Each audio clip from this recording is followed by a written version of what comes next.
Hola, ¿cómo les va? Tanto tiempo. Vuelvo a los videos que había dejado en pausa, ¿cierto? Debido al receso que tuvimos y no había echado a andar ahora producto del paro estudiantil, pero consideré que convenía adelantar esta parte del trabajo, puesto que cuando ya retornemos a las actividades, no quiero decir normales, pero a las actividades académicas, esté ya listo esto, este material subido, este material disponible para que ustedes lo puedan ocupar. Dicho esto, hay, hay dos cosas que quisiera mencionar antes de entrar en materia, ¿ya? Y tiene que ver, estas dos cosas son hechos, acontecimientos de la contingencia, ¿ya? Son eh, episodios, ¿cierto?, que han ocurrido en las últimas semanas, ¿ya? El primero tiene que ver con em, el allanamiento, ¿cierto?, de Emilio Berkoff, ¿ya? Esta especie de activista antisistema, filo mapuche, ¿cierto? Que tenía contactos o participaba, no tenemos muy claro, ¿cierto?, con la coordinadora Arauco Mayeco y que fue encontrado en posesión de no sé cuántos kilos de cocaína, ¿cierto? Y ahora se está iniciando una causa contra este personaje Berkov por, por narcotráfico, ¿sí? Ya había tenido otra causa hace un tiempo atrás por posesión ilegal de armas, ¿no? ¿Por qué quiero que nos detengamos un segundo en este episodio? Porque eh, son cosas o son ciertos puntos dentro de la larga lista de hechos, ¿cierto?, que vincula, que relaciona a las reivindicaciones mapuche con el Estado chileno, ¿ya?, con la policía chilena.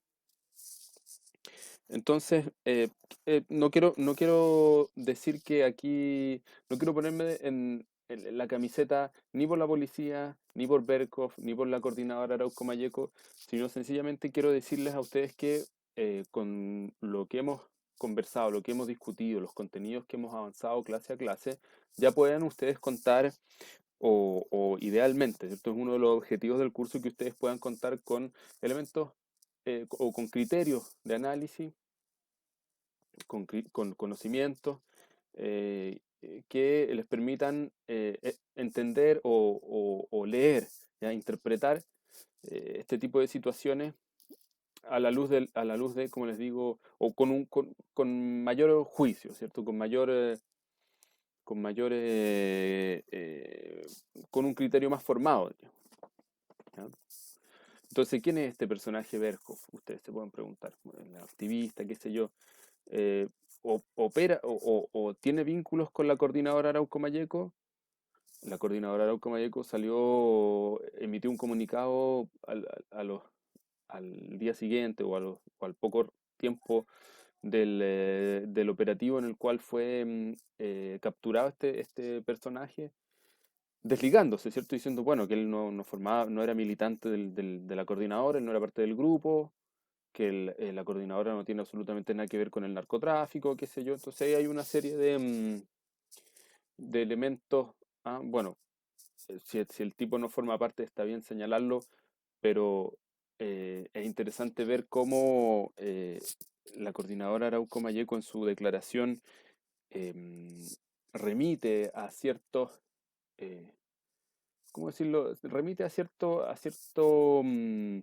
universo cultural, ¿cierto? Que condena el narcotráfico, que condena la posesión de armas, ¿ya? Al menos desde la perspectiva de lo público, ¿ya?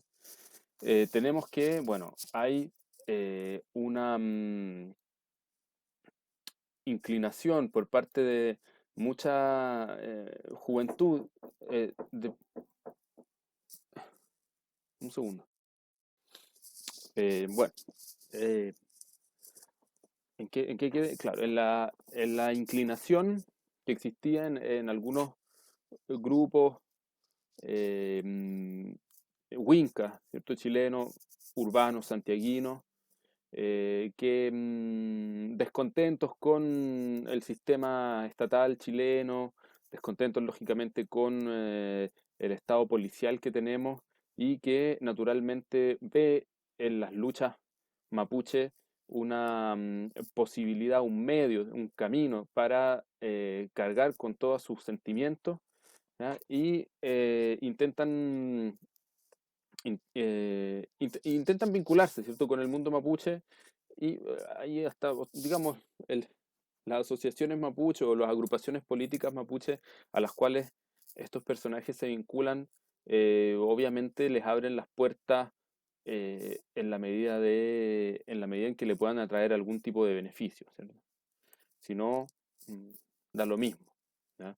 Había un, había un personaje hace un tiempo atrás, hace un par de años atrás, un joven de un perfil muy similar, de apellido Olate, ¿ya?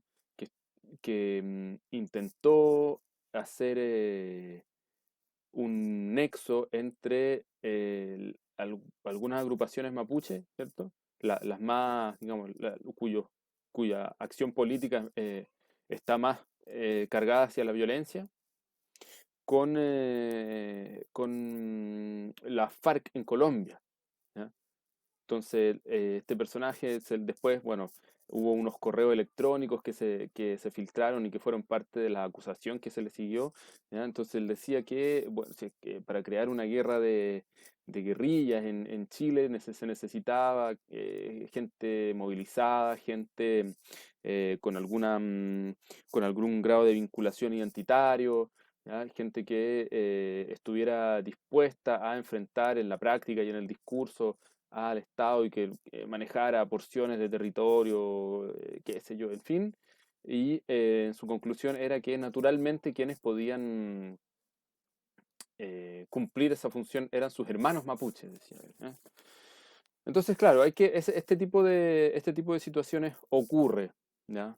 Y es interesante que ustedes, después de haber seguido este curso, pueda ver este tipo o leer en la prensa, en las noticias o en las redes sociales, como quiera que usted se informe del acontecer en la región, en el país, en el mundo. Que esto no es nuevo, que esto viene ocurriendo hace bastante tiempo y incluso podríamos remontarlo a lo que fue en la década del 60 el movimiento campesino revolucionario, el MCR, ¿ya? Que fue un trabajo organizado por algunos militantes del MIR de Concepción que habían hecho acá en la zona del Cautín, ¿ya? Con el objeto de crear poder popular mapuche, ¿cierto? O campesino en esa época. No es que hay un trabajo de un colega, Ovidio Cárcamo, ¿ya? Que ha estudiado esto, y él llega a conclusiones bien interesantes. Él dice, bueno, lo que buscaban, ¿cierto? Los ideólogos del MCR no era conocer una identidad mapuche, alcanzar, ayudar al desarrollo o proponer una alianza estratégica para que los campos, los aspectos, los elementos en los cuales la sociedad mapuche o el pueblo mapuche en general, ¿cierto? Se reivindica, se asociaran a los intereses del MCR. No, nada de eso, ¿cierto? Sino crear sencillamente focos de poder popular, de resistencia contra la oposición política, en oposición a la contraparte política que estos mismos grupos de izquierda tenían, ¿ya? Sin ir más lejos. El mismo Héctor Yaitul, ¿cierto? Líder de la CAM en los años 80. Formó parte del Frente Patriótico Manuel Rodríguez, ¿eh? Entonces, la coordinadora Arauco Mayeco, que se organiza en la segunda parte de la década de los 90, ¿ya? Tiene no solamente una impronta en el accionar, ¿ya? Esta idea de buscar atentar contra bienes o instalaciones ¿ya? Del capital, eh, mm, y no involucrar personas, ¿cierto? En lo que son sus acciones, que es propio de la coordinadora Arauco Mayeco, tiene su antecedente directo en el Frente Patriótico Manuel Rodríguez. Y además, bueno, está el hecho que una vez extinto el Frente Patriótico, ahí, ¿cierto? Este personaje, Yaitul, reconoce que tiene eh, mucho potencial, ¿ah? O tiene mucho campo si es que él se dedica a explotar lo que es el sentimiento mapuche, como una fórmula subversiva, ¿ya? Lo planteo así porque en la década del 90, en la década del 2000 hubo otras formas de lucha, hubo otras formas de disputa, hubo otros mecanismos por los cuales alcanzar o avanzar en las reivindicaciones que no tenían absolutamente nada que ver con lo que hace la coordinadora Arauco Mayeco. Pensemos en el lonco de Temucuicui, ¿cierto? El Pascual Pichún, ¿ya? El que es el papá del actual lonco, que murió hace algunos años atrás, ¿ya? Bueno, eso por una parte. Y por otra parte, el otro elemento que me gustaría que tuvieran en mente, ¿ya? O como, como tipo, ¿cierto? Como tipo de hecho, es la muerte de Alejandro Treuquil, de Coyipulli. A ver, ¿qué es lo que ocurre aquí? Lo que ocurre es que hay denuncias de acoso policial, ¿ya? Y hay enfrentamientos, ¿cierto? Hay violencia, hay instigación a la violencia dentro de las comunidades de allá del Mayeco, y finalmente esto termina con un personaje importante, ¿cierto? Lonco Ihuerquén, muerto, asesinado, ¿ya? Se supone que tiene que haber una investigación porque no hay evidencia clara del actuar de Carabineros. eh, por lo tanto, es difícil pronunciarse o emitir un juicio al respecto, ¿ya? Pero aquí empiezan a repercutir todo lo que son las víctimas desde Matías Catrileo en adelante, ¿ya? No es que antes no haya existido muertes de mapuche, ¿cierto? Pero en su momento ya vamos a hablar respecto a la construcción de la figura del mártir, ¿ya? Y en este Chile de los últimos 30 años, ¿ya? En el Chile del multiculturalismo, ¿cierto? En el Chile neoliberal, ¿ya? Donde han habido numerosas muertes asociadas siempre a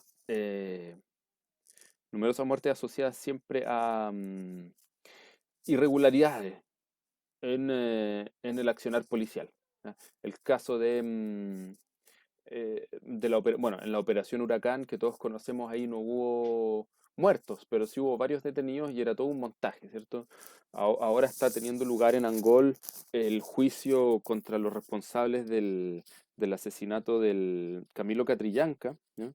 Y ahí también, bueno, afortunadamente no pudo tener lugar un montaje, o lo que se intentó hacer como un montaje, todo se fue cayendo, ¿cierto? Estamos a la espera de cómo se vaya a dar la situación en los tribunales, ¿ya? Pero por lo menos en lo que es el escrutinio público, a nadie le queda mayor duda que fue aquel efímero arranque fascistoide de este gobierno llamado Comando Jungla, y que ahora, bueno, sencillamente sigue operando como parte del Grupo de Operaciones Especiales del GOP. ¿Por qué hice este paréntesis? Porque me interesa que todo lo que nosotros vayamos viendo como contenido dentro de este curso, ya lo podamos, nos sirva, ¿cierto? Para leer la realidad en perspectiva histórica, la realidad, el quehacer cotidiano, ¿ah? Nuestros tiempos, nuestro periodo histórico, ¿ya? Para que lo podamos analizar y darle profundidad, ¿ya? ¿Por qué razón hoy día hablamos de los mártires mapuches, ¿no? Toda la gente anterior, toda la gente que murió del año 95, del año 90 para atrás, ¿por qué no son mártires aquellos? ¿Ya? Toda la gente que murió en la guerra de la pacificación, ¿por qué no hay mártires en esa situación? ¿Ya? Es una pregunta interesante. ¿Ya? ¿Qué cosas cambiaron? ¿Mm? Bueno, en fin. ¿Ya? Esto de la sensibilización de la izquierda por la causa mapuche tiene que ver con que el movimiento mapuche de los últimos 30 años, ¿ya? Es esencialmente contrario al sistema neoliberal, ¿ya? Y además se plantea, no solamente es contrario por el deterioro del suelo, ¿cierto? Por el, ¿cómo se dice? La, la contaminación de las aguas, ¿cierto? La pérdida de cauce en los ríos, ¿ya? Por el avance en las forestales, etcétera, ¿ya? Sino además porque le hace un sentido simbólico a mucha gente, ¿cierto? Que el movimiento mapuche sea esencialmente en los últimos años contrario o como un bastión, ¿cierto? O como un símbolo, un espolón de proa, ¿cierto? En contra del neoliberalismo, ¿ya? Ese tipo de cosas, ¿cierto? Es interesante preguntárselas porque combina lo que nosotros hacemos, que es estudiar el pasado, ¿cierto? Pero lo estudiamos a través de preguntas que nos permiten comprender el presente, ¿ya? Esa es la definición, ustedes ya saben, ¿cierto? La definición clásica de historia, ¿no? Historia es la comprensión del presente, ¿ya? Entonces, para comprender el presente, nosotros hacemos una pregunta al pasado, ¿ya? Y eso es lo que estamos tratando de hacer en este curso. ¿Bien? Entonces, ahora ya vamos a entrar en materia. Quisiera en esta cápsula, en esta primera cápsula recuperativa o en que recuperamos el tranco, ¿cierto? Des- a- referirme a referirme a lo que sería la estructura clásica de o el organigrama clásico de la política mapuche, ¿ya? El cual va a ser transformado desde el fin de la guerra de pacificación y el inicio del proceso de erradicación, por una parte, y luego ya va completamente a modificar la realidad a lo largo del siglo XX, en el trajín del siglo XX, que ustedes bien lo van a poder comprender cuando avancen en la lectura de Fester y Montesino, ¿ya? ¿Por qué hago este quiebre? ¿Ya? Bueno, eh, obviamente la sociedad mapuche no es una sociedad, hasta el siglo XIX, no es una sociedad que haya sido, eh, una- una- que haya basado su conocimiento y su comunicación en la palabra escrita. ¿Ya? Se trata de una sociedad oral. ¿Ya? Esto los antropólogos y los sociólogos le entregan una serie de características, suelen entregar una serie de características generales. Bueno, resulta que las sociedades orales son así, son así, son asá, las sociedades con escritura son asá, son asá. Ah, por lo pronto las sociedades orales no tendrían tendencia a organizarse en, en la formación, a través de la formación de un Estado, ¿ya? Mientras que la sociedad escrita sí, ¿cierto? Entonces, las sociedades orales tendrían tendencia a la eh, pluralidad, ¿cierto? O a la descentralización, ¿ya? Territorial y del poder político, ¿ya? Mientras que las sociedades con escritura tendrían tendencia a la concentración del poder, ¿cierto? Y también a la jerarquización territorial entre regiones y capital. Ya, bueno, en fin, pero dicho eso, quisiera decir que la sociedad mapuche, pese a ser una sociedad antiguamente oral, hoy en día es una sociedad escrita, ¿ya? Eh, u- experimentó a lo largo de los siglos diversas transformaciones, ¿ya? Leves transformaciones, ¿cierto? Porque la principal característica está en que la organización política son organizaciones familiares, ¿ya? Son una estructura, una unidad política es una familia ampliada, ¿cierto? No solamente lo que sería el padre, la madre, ¿cierto? Sus hijos y sus nietos, sino familia ampliada en el sentido que, además de este núcleo, pequeño núcleo familiar, ¿ya? Hay jerarquía, ¿ya? Y relaciones de parentesco, ¿ya?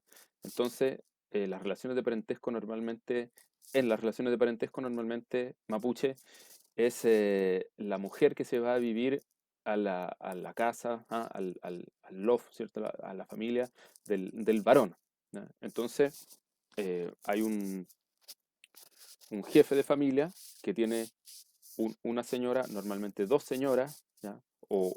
Bueno, dependiendo el periodo y dependiendo la capacidad económica de este jefe de familia, incluso se registran hasta más de 20 esposas por lonco, ¿cierto? Que a su vez tienen sus hijos, ¿ya? E hijas, ¿ya? Y los hijos se traen a sus señoras. ¿Ah? Un hijo puede tener, al igual que su padre, más de una señora, si es que la economía se lo permite. Y las hijas entonces se van a vivir, ¿ya? Sí, al loft del marido de aquella, ¿ya? Entonces, estos se llaman regímenes patrilocales, ¿ya? Donde se conserva la, mm, la residencia del varón, ¿ya? Eh, pienso yo que sería una de las características que se extienden en el tiempo, más comunes, ¿cierto? No es que no existan excepciones, ¿ya? Pero es lo más común en el tiempo, ¿ya? Además, pero quisiera señalar eh, dos cosas, ¿ya? Para que lo entendamos así como desde la perspectiva analítica y después lo podamos discutir, ¿ya? La primera tiene que ver con la calidad de las personas, ¿ya? La sociedad mapuche, bueno, las sociedades orales, que son sociedades sin Estado, ¿sí? En el imaginario, ¿ya? De la cultura, diría yo, anarquista, específicamente estoy pensando en Paul Clusters, ¿cierto? Y sus seguidores, ¿ya? Se piensa que las sociedades sin Estado son sociedades que tienden a la igualdad, ¿ya? Y que al equilibrio, ¿cierto?, entre todos sus miembros.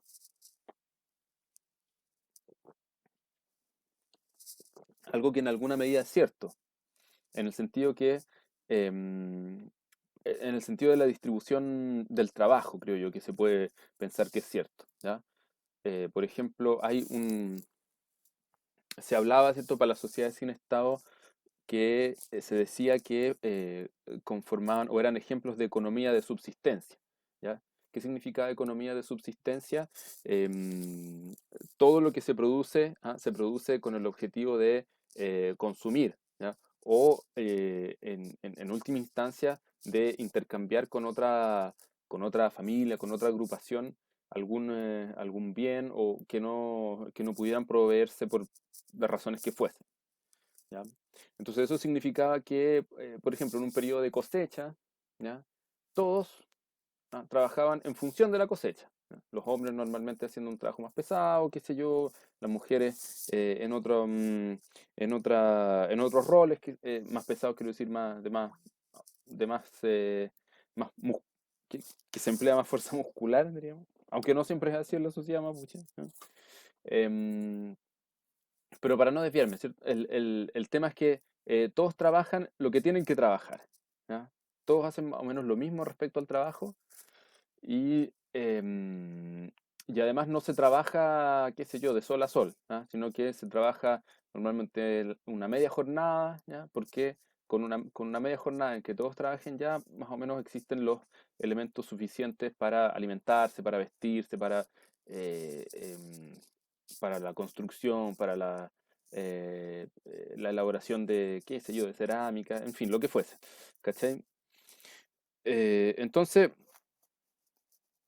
esta, esta economía de subsistencia normalmente era vista como, bueno, o vista desde la perspectiva del científico, del académico, ¿ya?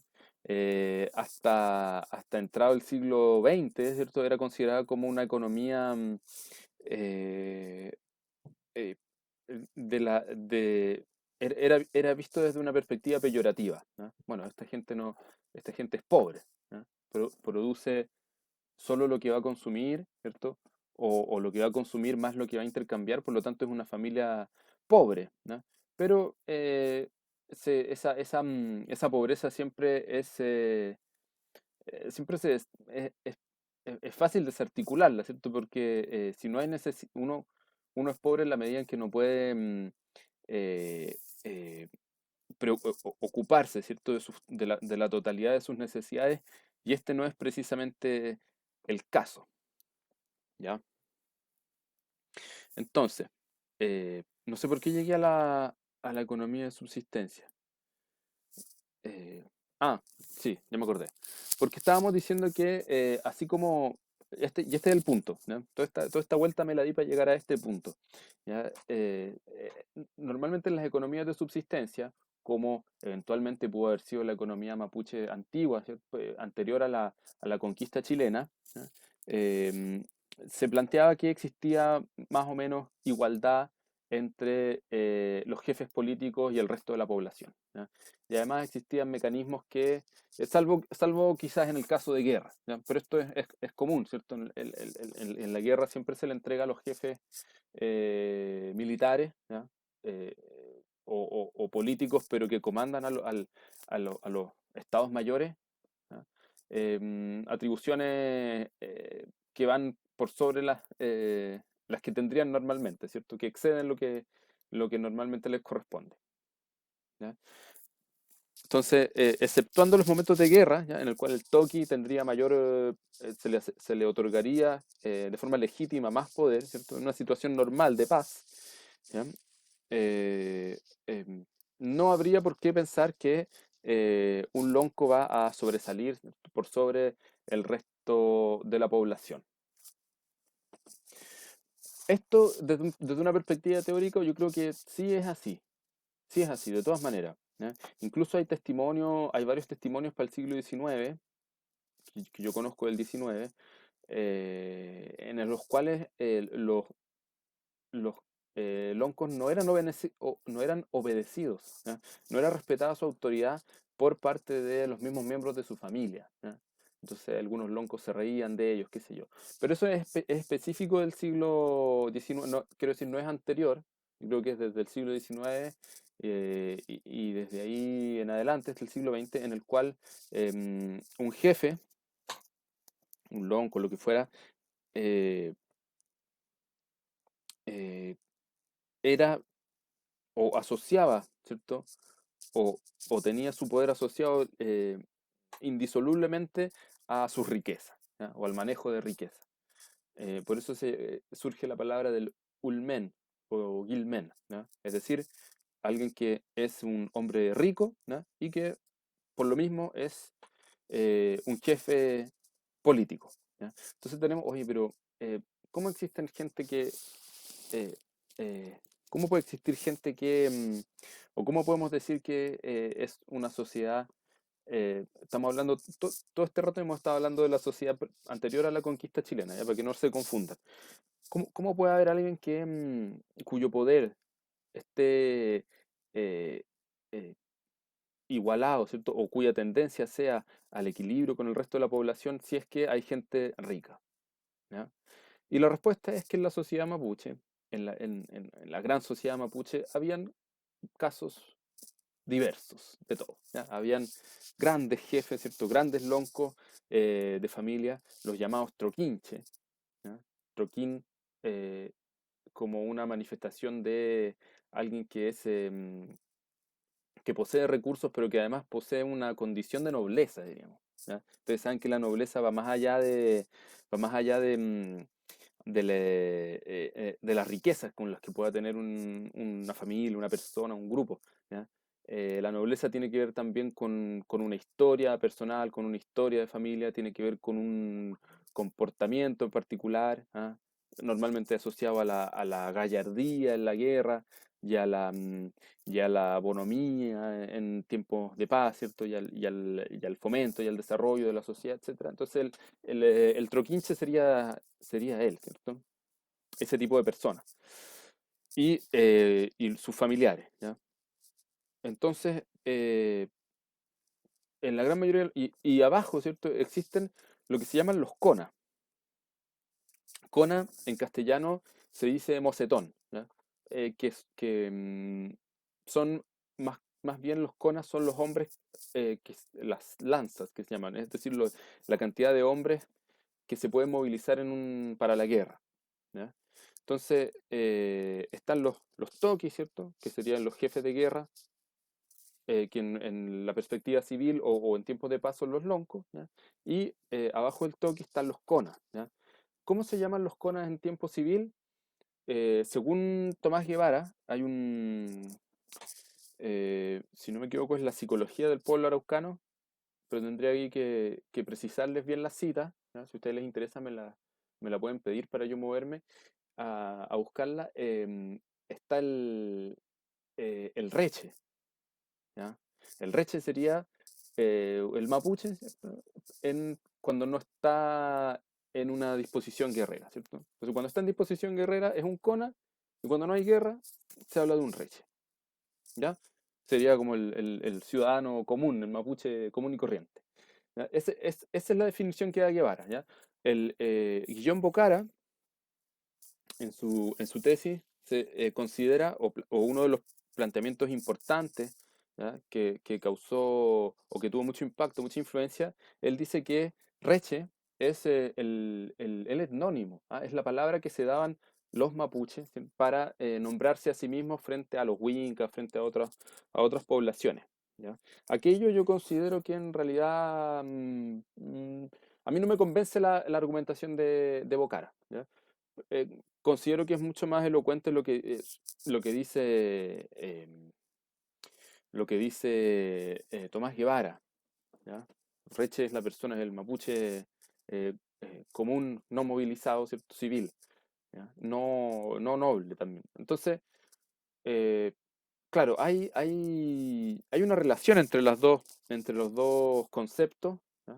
O entre las dos explicaciones de la misma palabra, pero es más complicado demostrar, diría yo, que la población mapuche se llamaba a sí misma de una determinada forma en la antigüedad, ¿ya? Eso yo creo que no queda demostrado en Bocara, ¿ya?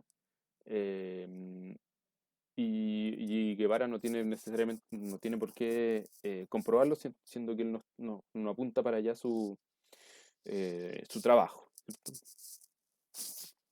Entonces, esta diferencia entre individuos, ¿ya? Que componen la sociedad mapuche, diríamos de clases sociales. No, pero lo que pasa es que cuando uno habla de clases sociales, uno eh, necesariamente se está remitiendo al pensamiento marxista, ¿ya? Eh, el cual ve, ¿cierto?, la historia como la oposición o la lucha entre las distintas clases sociales, ¿ya? Y además lo hace describiendo la realidad de la revolución industrial europea, donde las clases populares son las clases proletarias, son los obreros de las fábricas, de las industrias, que tienen dificultades, qué sé yo, en lo que es la vivienda, la educación, la alimentación, ¿cierto? La salud. ¿Sí? En el caso mapuche no es tanto así, sino que más bien podríamos decir que son clases sociales, pero más que nada tiene que ver con la incapacidad de dejar de pertenecer a un grupo, a una unidad, a una entidad política, que en este caso, como ya les lo señalamos, es una familia, ¿ya? Si usted le tocó ser un reche, ¿ah? Dentro de la familia de los Payalev de Pitrufquén, ¿cierto? Em, no va a poder, su destino está más o menos trazado, ¿cierto? Desde el momento en que nace, ¿ya? obviamente, salvo que usted destaque en la guerra. ¿Ya? Eso, eso es la única solución. Y eso si usted es varón, ¿cierto? Si usted es mujer, le queda la posibilidad de por la vía del matrimonio, pasar a formar parte de otra familia y ahí optar a un destino diferente. ¿Ya?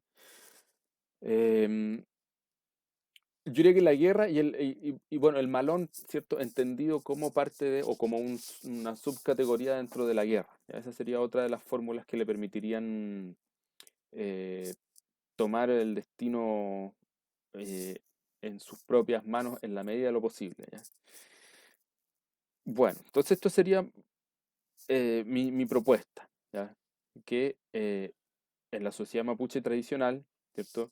Hay un esquema de organización piramidal donde a la cabeza está el jefe de familia, llamémoslo el lonco, ¿cierto? El lonco yo ya les señalé que es un concepto más bien nuevo, ¿cierto? Del siglo XIX, ¿eh? Del XIX para atrás, del XVIII para atrás, no existe, ¿ya? Y en eso entonces están los troquinches, ¿ya? Loncos, o familiares de loncos, hijos, nietos de loncos, y los reyes, ¿ya? Que es la gran mayoría de la población. Entonces, eso va a repercutir al momento en que la anexión chilena, ¿cierto?, del país mapuche implique la destrucción de la forma de asentamiento y de la vinculación con la tierra, ¿ya? Va a generar que puedan haber familias que están subordinadas a un determinado lonco, ¿ya? Y que forman una estructura política, pero aquello eh, se, como les digo, se rompe, ¿cierto? Porque puede ser que con los deslindes y con la entrega de títulos de merced, ¿ya? Queden como propietarios de eh, un predio en particular y puedan constituirse como una comunidad y nombrar un nuevo lonco, etcétera. Entonces, mucha disputa, ¿cierto? En lo que es la división, la indivisión de las comunidades, el deslinde de las tierras, la entrega de títulos de merced, ¿ya? Hay un elemento importante en el cual aquellos que eran loncos o descendientes de loncos, ¿cierto? Se van a ver en una situación de tener que, para ocupar el lenguaje de nuestros tiempos, compartir sus privilegios. No compartir sus privilegios, sino que van a tener que verse en una misma situación, en una misma línea social que los reches, ¿cierto? O los conas que hasta ayer no tenían ni un derecho ni un beneficio y que ahora con la imposición de la legislación y del régimen de propiedad de la tierra van a poder ¿cierto? Convertirse en loncos y aspirar a tener el mismo estatus, ¿cierto? No los mismos privilegios, sino el mismo estatus. Entonces eso claro, para mucha gente, para los que iban de abajo hacia arriba les interesaba, pero para aquellos que estaban arriba y que veían que más gente se sumaba a este carro de los troquinches, no a todos les parecía atractivo esta transformación, ¿ya? Entonces, eso por una parte, ya como diríamos, como la estructura sociopolítica mapuche histórica. ¿Ya? Por otra parte, está lo que es la organización, les decía yo, del parentesco, pero vinculado a su vez con la dimensión territorial. ¿Ya? Entonces existe el LOF. Hoy en día la palabra LOF suele entenderse o traducirse como comuna. ¿Ya? Las comunas dentro de la administración chilena, ¿ya? Están qué sé yo, las regiones, las provincias, las comunas. ¿Ya? Las comunas normalmente se traducen como LOF. ¿Ya? Porque claro, son como una unidad territorial, ¿cierto? Con una asociación hacia la vinculación política, ¿ya? Que es lo más básico, ¿ya? Por lo tanto, el LOF, entendido desde una perspectiva histórica, puede ser una familia nuclear, ¿ya? Que puede extenderse, qué sé yo, entre 20, 30, 40, 50, 60 personas máximo, ¿ya? considerando, ¿cierto?, el jefe de familia, sus señoras, sus hijos, sus nueras, sus nietos y todo tipo de allegados que pueda tener, ¿ya? Sirvientes, esclavos, lenguaraces, ¿ya? Machis, ¿cierto? También a veces los machis podían vivir en un loft que no era el suyo de origen, ¿ya? Eso es común, ¿cierto? O era común, no sé si seguirá haciéndolo hoy en día. Y luego entonces está el rehue, ¿ya? Esto a mí me lo enseñaron, me acuerdo, en la enseñanza media, ¿sí? Pero es correcto el esquema, ¿cierto? Está el lof, ¿ya? Y el rehue, como un conjunto de familias, ¿ya? Emparentadas, ¿ya? Puede tener 100, un par de cientos de personas, ¿ya? Pero son un par de loft asociados. Y normalmente el rehue también ya no es la familia nuclear, sino que es la familia extendida, ¿ya? Es decir, si yo soy jefe de familia, conformo toda esta estructura, y mi hermano es jefe de otra familia, de otro loft, ¿ya? Y tengo, qué sé yo, un cuñado más allá, entonces estos tres lofts conforman un rehue, ¿ya? Y también los rehues suelen tener una proyección territorial, ¿ya? Qué sé yo.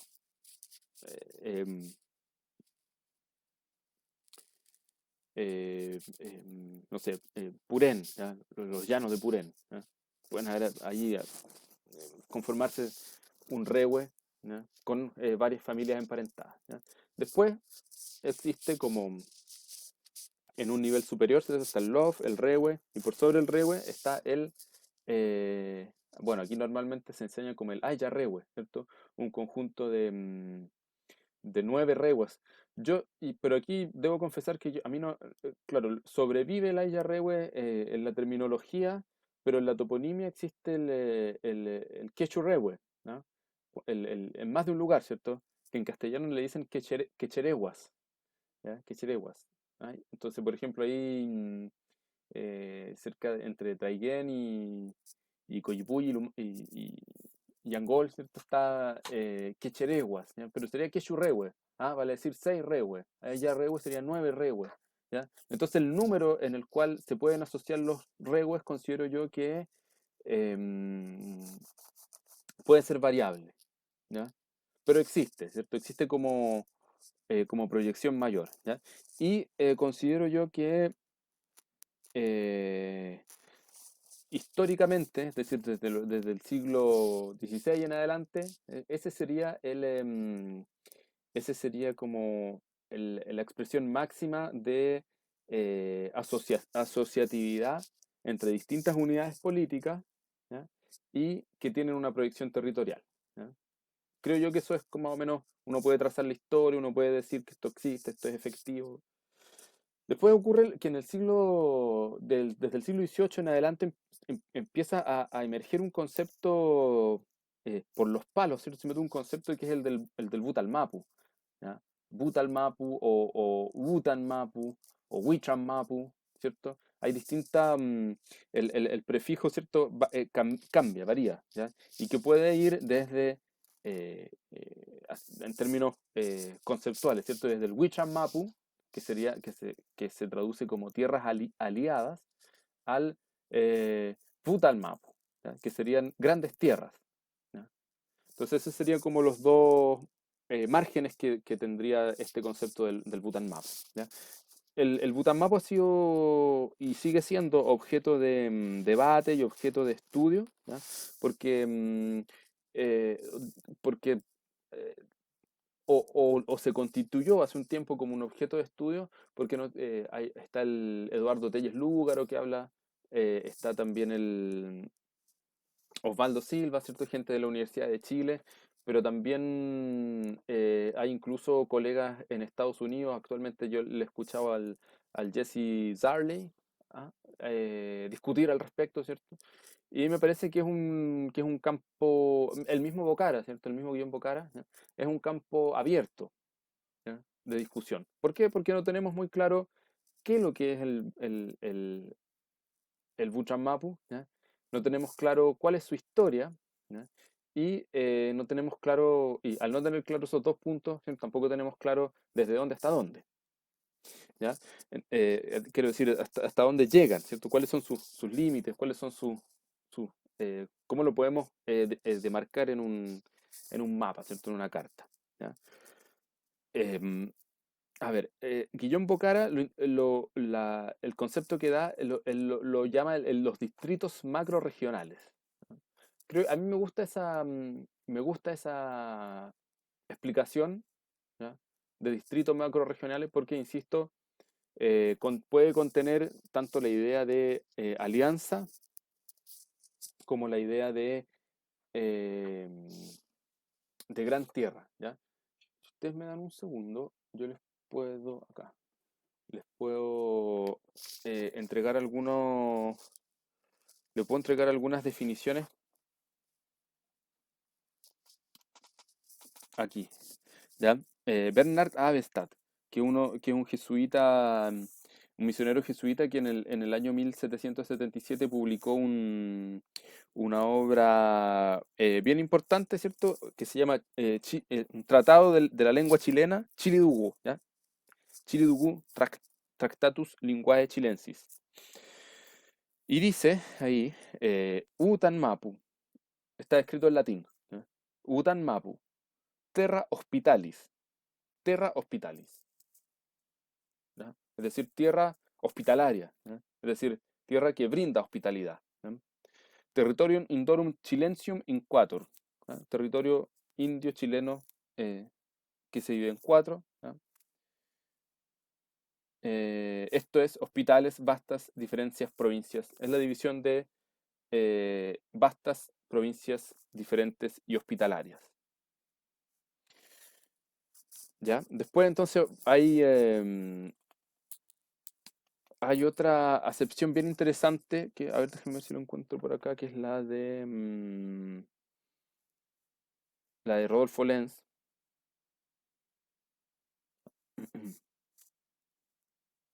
Bueno, en fin, la de Rodolfo Lenz, aquí también tengo anotada la del Pablo Marimán, ¿cierto? En el texto que ustedes leyeron para la prueba anterior, dice, él habla de Wichanmapu, ¿cierto? Y las define como unidades territoriales que se extendían para una posibilidad de gobernar de forma más larga que concentrada. Interesante la propuesta y creo yo bien elocuente, ¿cierto? La propuesta del Pablo Marimán, ¿ya? Lo que yo les quisiera señalar como reflexión, ya para ir cerrando esta cápsula, es que los Butalmapu o los Huichanmapu normalmente se entendieron como una proyección del territorio o en una división del territorio en provincias cuya proyección partía desde un observador que está en la alta frontera, ¿cierto? En el Biobío, ¿ya? Entonces, normalmente se extiende y el Avestat tiene un mapa en el cual lo hace así, ¿cierto? Son como franjas longitudinales que corren de norte a sur entre el Biobío y Valdivia o entre el Biobío y el río Tolten, ¿ya? Y nunca queda muy claro cuántos son los Butalmapus, ¿cierto? O sea, algunas veces se habla de 3 Butalmapus, ya a veces se habla de 4 hasta de 5, ¿ya? Lo que es claro, ¿cierto? Es que está el Butalmapu Lafkenche, ¿ya?